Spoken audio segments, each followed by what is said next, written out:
ಇನ್ನು ಬೆಳಗ್ಗೆನೆ ಒಂದು ದೊಡ್ಡ ಮಟ್ಟಿಗೆ ಶಾಕ್ ಆಗಿರೋಂಥದ್ದು ಹೌದು ಸಿನಿಮಾ ರಂಗಕ್ಕೆ ಮತ್ತು ಸೀರಿಯಲ್ ರಂಗಕ್ಕೆ ಒಂದು ದೊಡ್ಡ ಮಟ್ಟಿಗೆ ಆಘಾತ ಉಂಟಾಗಿರೋಂಥದ್ದು. ಹಾಗಾದ್ರೆ ಏನಾಗಿದೆ ಇಲ್ಲಿ ಸಂಪೂರ್ಣದ ಮಾಹಿತಿ ನಿಮಗೆ ಕೊಡ್ತೀನಿ. ಅದಕ್ಕೂ ಮುನ್ನ ನಮ್ಮ ಚಾನಲ್ ಸಬ್ಸ್ಕ್ರೈಬ್ ಮಾಡ್ಕೊಳ್ತೀನಿ. ಇನ್ನು ಭಾಗ್ಯಲಕ್ಷ್ಮಿ ಸೀರಿಯಲ್ ಈಗ ನೋಡಿರ್ತೀರಿ ನೀವು. ಭಾಗ್ಯಲಕ್ಷ್ಮಿ ಸೀರಿಯಲ್ ತುಂಬಾ ದೊಡ್ಡ ಮಟ್ಟಿಗೆ ಹೆಸರು ಕೂಡ ಮಾಡಿರೋಂಥ ಅತಿ ದೊಡ್ಡ ಸೀರಿಯಲ್ ಅಂತಲೂ ಕೂಡ ಇದನ್ನು ಹೇಳ್ಬೋದು.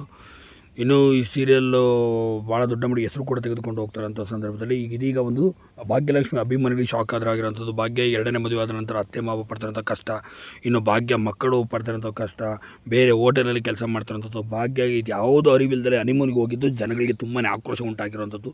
ಹೀಗಾಗಿ ಸದ್ಯ ಈ ಸೀರಿಯಲ್ TRP ಕಂಪ್ಲೀಟಾಗಿ ಡೌನ್ ಆಗಿರೋಂಥದ್ದು ಮತ್ತು ವೀಕ್ಷಕರು ತುಂಬಾ ಕಡಿಮೆ ಆಗಿದ್ದರಿಂದ TRP ಸಂಪೂರ್ಣವಾಗಿ ಬಿದ್ದೋಯ್ತು ಅಂತಲೂ ಸಹ ಹೇಳಲಾಗ್ತದೆ. ಹೌದು, ಇದೇ ಕಾರಣಕ್ಕೆ ಈ ಸೀರಿಯಲ್ ಈಗ ಮುಕ್ತಾಯವಾಗ್ತಿರೋಂಥದ್ದು. ಹೌದು, ಈ ಸೀರಿಯಲ್ ಈಗ ಎಂಡ್ ಆಗ್ತಾ ಇರೋವಂಥದ್ದು. ಈಗ ಇದು ಕೊನೆಯ ಇದಾಗಿರುವಂಥದ್ದು.